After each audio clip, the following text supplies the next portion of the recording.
भगवान श्री चक्रधर स्वामी की, भगवान श्री गोविंद प्रभु महाराज की।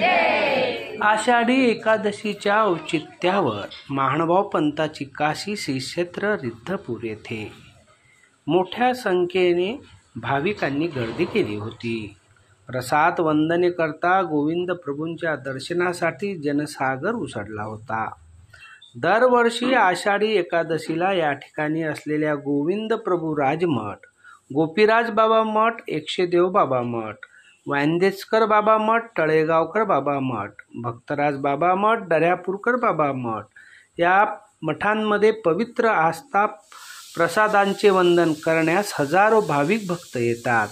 यात्रेचे आणखीन एक वैशिष्ट्य म्हणजे यवतमाळ, अमरावती, वर्धा, वाशिम, नांदेड, हिंगोली, परभणीसह राज्यातील कानाकोपऱ्यातून भक्त रिद्धपूर येथील दर्शनासाठी येतात। या ठिकाणी अनेक भक्तांनी भर पावसात रांगा लावून दर्शन घेतले। जणू रिद्धपूरला भक्तांची मांदियाळी लागली होती। अध्ययन समाचार लाईव्ह रिद्धपूर। महानुभाव पंथाची काशी म्हणजे श्री क्षेत्र रिद्धपूर। याच रिद्धपूरला आषाढी एकादशी आणि गुरुपौर्णिमेला मोठ्या प्रमाणात भाविक भक्तांची दर्शनासाठी गर्दी होती। आज आषाढी एकादशीच्या औचित्यावर आज या रिद्धपुरा राज्यातील विविध भागातून महानुभाव अनुयायी दर्शनासाठी आले आहेत। रिद्धपूर येथील विविध आश्रमांमध्ये अत्यंत असे प्रसाद जोड भाविकांच्या दर्शनासाठी ठेवण्यात आलेले आहे। असा अमूल्य ठेवा हा श्री चक्रधर स्वामी, श्री गोविंद प्रभू, श्री चक्रपाणी महाराज आणि श्री दत्तात्रय प्रभू महाराज आणि भगवान श्रीकृष्ण यांच्या चरणांकित असलेला हा ठेवा भक्तांसाठी दर्शनासाठी उघडा केला जातो। आज या पावसातही विविध भागातून आलेले भक्त अत्यंत शिस्तबद्ध रांगेत दर्शन करत आहे। आषाढी एकादशी रिद्धपूरला सर्व महानुभावांचा मेळावा भरला आहे।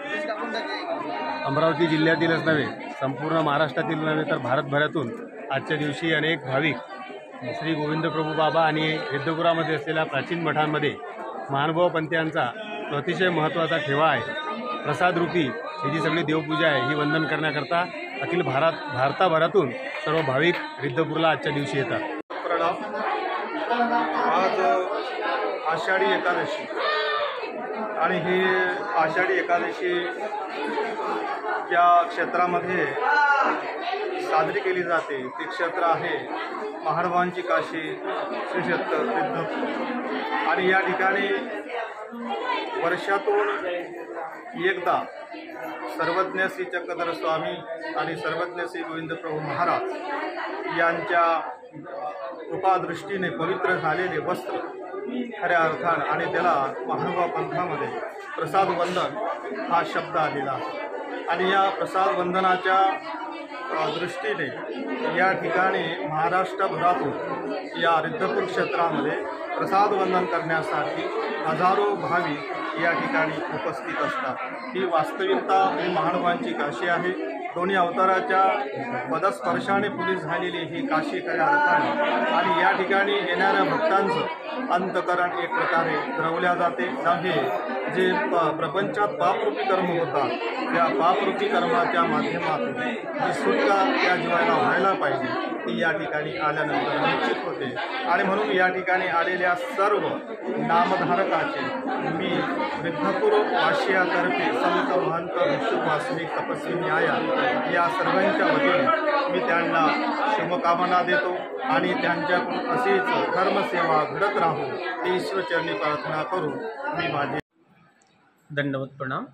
आज आपण श्री क्षेत्र रिद्धपूर येथे श्री गोपीराज संस्थान या ठिकाणी आहोत आणि श्री गोपीराज संस्थान येथे आषाढी एकादशी निमित्त आज महाराष्ट्रभरातून नवे भारतभरातून भाविक भक्तगण या श्री क्षेत्र रिद्धपूर येथे प्रसाद वंदना करता आलेले आहे। गोपीराज संस्थान हा 250 वर्षापूर्वीचा हा प्राचीन मठ असून त्या ठिकाणी 800 वर्षापूर्वीचे सर्वज्ञ श्री चक्रधर स्वामी आणि भगवान श्री गोविंद प्रभूंनी जे वस्त्र वापरले प्रत्यक्ष त्याचप्रमाणे त्यांनी धातू वापरले आणि आधी प्रसाद रूपाने आमच्या पूर्वजांनी जतन करून ठेवलेले हे प्रसाद वंदन आणि देवपूजा वंदन करण्यासाठी हे भाविक भक्त या ठिकाणी येतात।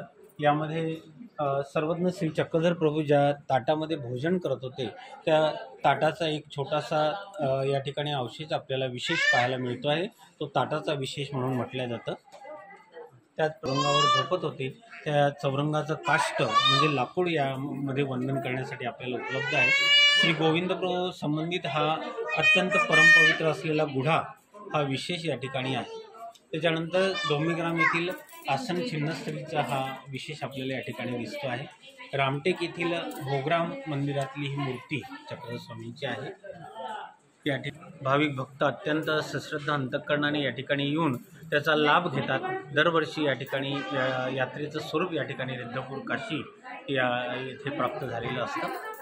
धन्यवाद। रिद्धपूरला दरवर्षीप्रमाणे आषाढी एकादशीसाठी सर्व आश्रमातील देवपूजा प्रसाद वंदन जे महत्त्वाचे असते ते सर्व सुटतात आणि यानंतर पुन्हा पौर्णिमेला सुटतात, परंतु पौर्णिमेला कमी असते। आजचा दिवस म्हणजे आपण नपाळता मानतो, म्हणून एकादशीला सर्व मठामध्ये आपले ज्या ज्या संस्था चालकाचं कुलवंदन असते त्याचा सर्वांना लाभ मिळावा, सर्वांना त्याचे दर्शन व्हावं यासाठी देवपूजा सुटत असते।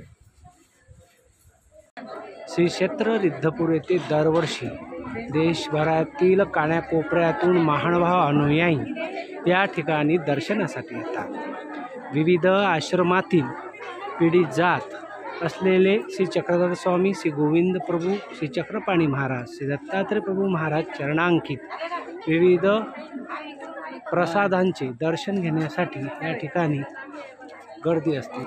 आज रिद्धपूर येथे मोठ्या प्रमाणात प्रत्येक मठात या देवपूजे नायक पिता माई समाता तुझी अनंत नायक पिता माई माता सांभाळण्या प्रभू मामा घरी होता सांभाळण्या प्रभू। श्री क्षेत्र रिद्धपूर येथील राजमठात मोठ्या संख्येने राज्यातील आणि देशविदेशातील भक्त आज सकाळी 5 वाजल्यापासूनच दर्शनासाठी आलेले आहेत। आषाढी एकादशीवर मानभाव अनुयायांची मांदियाळी जणू या रिद्धपुरात राहिलेली आहे।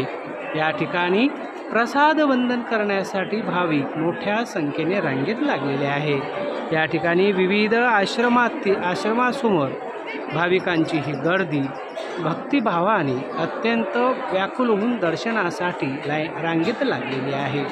श्री क्षेत्र रिद्धपूर म्हणजे महानुभावांची काशी। याच काशीत विविध महानुभाव पंथांचे मठ आहेत आणि या मठातच राष्ट्रीय एकात्मतेचं आणि भगवान श्री चक्रधर स्वामींनी दिलेल्या विचाराचं प्रामुख्याने प्रचार व प्रसार केला जातो।